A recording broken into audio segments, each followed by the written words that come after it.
Look, one of the things I see come up on repeat when I'm talking to founders is that they're solely focused on top line revenue growth. They just want to generate more sales in their business. And I'm here to say that sales for the sake of sales is not going to get you the result that you want in the business that you're building. So here's a really good example, even though it's not necessarily business related. Last week, my family and I pulled into this campground in Kentucky. We spent a couple of weeks here last year. We decided to spend the full month of October here this year. At this campground, there is a house that sits up on top of the hill. It's owned by the same people. You can rent out rooms, you can rent out a full house.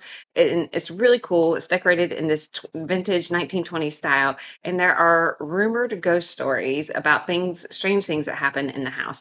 Well, we're here for a full month, and my mother-in-law decided to come and visit while we're here.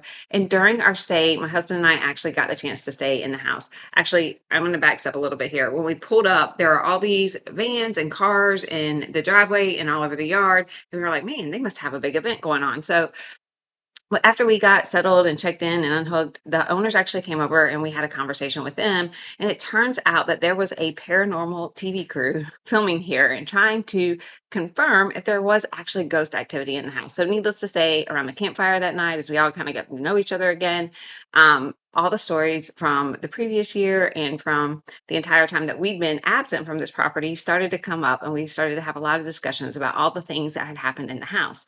So when my mother-in-law got here and we trekked up the hill to go stay at the house, my husband and I, that was in the back of our minds. We were like, oh, there's ghost activity. So we walked into the house, we set up the coffee, we get everything ready for the next morning, go upstairs, lay down.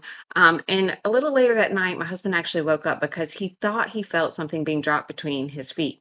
And it didn't happen once. It happened 3 times. And one of the rumored stories that goes around is that there is a little boy who died in the house and he likes to play with people's feet. And I don't remember the exact reason why this happens, but that is one of the stories that's rumored. So, needless to say, we woke up, I had to run to the restroom, and as I go out of our bedroom, I hear the music playing downstairs. I know when we came in that music wasn't playing. If it had been playing, I would have noticed it and I would have said, huh, that's strange. There's music playing at night when we come into the house to go to sleep. It wasn't playing. So I kind of shook it off, went to the bathroom, came back, went back to sleep. Nothing else really happened during the night that I noticed. But then I got up in the morning to go downstairs and do work. I'm an early bird. I like to work around 4:30 in the morning. So I go downstairs. I'm the only person down there. The music is blaring. It sounds like there is a huge party going on in the parlor of this house, which is this dark blue room with lots of pictures and a desk. It's actually a workspace, and I worked in it the next day, which I'm going to talk about a little bit here in just a few minutes. But it sounded like there was a full on party downstairs. So I went over and unplugged the speaker and was a little spooked by the entire thing, everything that had happened to this point. So I was just like, okay, well, I mean, technology, it can malfunction, no big deal, right? So later on, as I was working there that day, I thought, oh man, this is a great place to record. Like, this is going to be super cool. So there was a small meeting in the house that morning. And after everybody had left and gone out into the property, I decided that was a great time to record. I shut both the doors to the parlor and decided, hey, this is where I'm going to record. This is, like I said, it's a super cool space, dark blue room, nice desk, everything. I kept hearing furniture move around.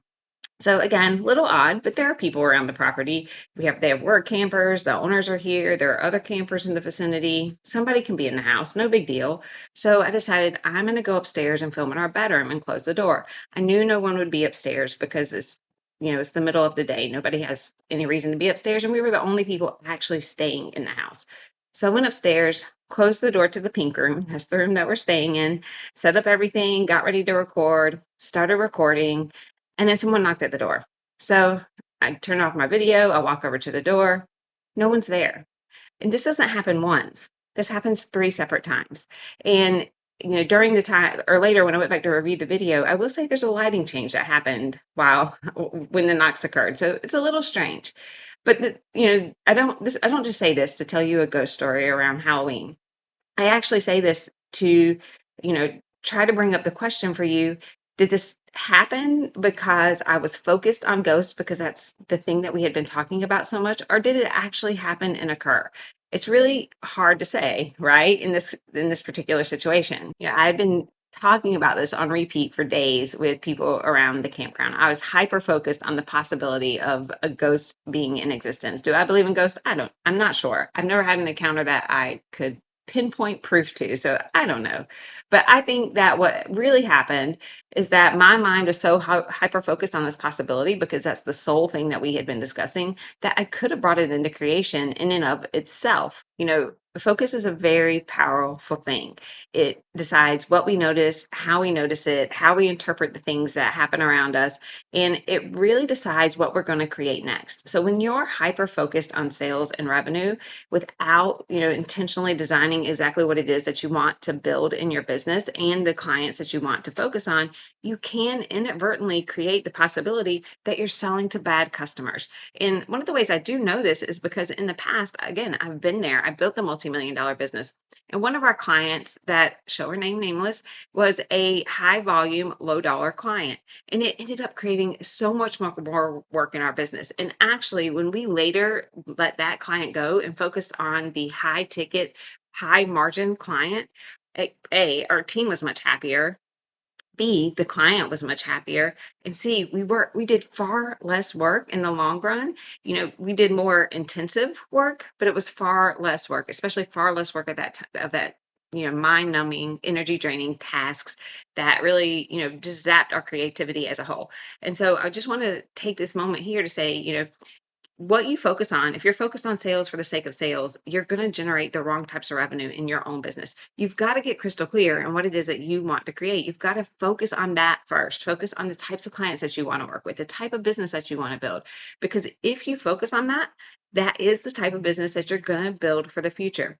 But if you continue to focus on sales for the sake of sales, again, you could inadvertently build the type of business that really actually drains your energy in the long run. And you have to have these types of conversations with your team. If you have other people doing sales for your business, you've got to have those conversations with them. You've got to also build out your processes, build out the sales commission structure to make sure that you're rewarding the right types of behaviors.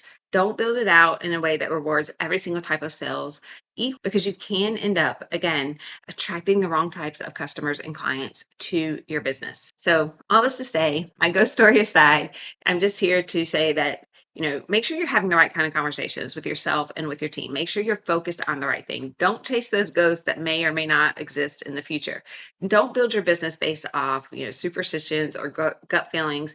You really have to put on paper what you're intentionally creating within your business. If you want to build to those $1 million plus destinations, if you want to create that business plan, it comes from knowing exactly where you need to focus and making sure that all of your decisions and your actions align with that vision in the direction that you want to go. If you like my content, please subscribe to my channel, or better yet, go and join my free school community.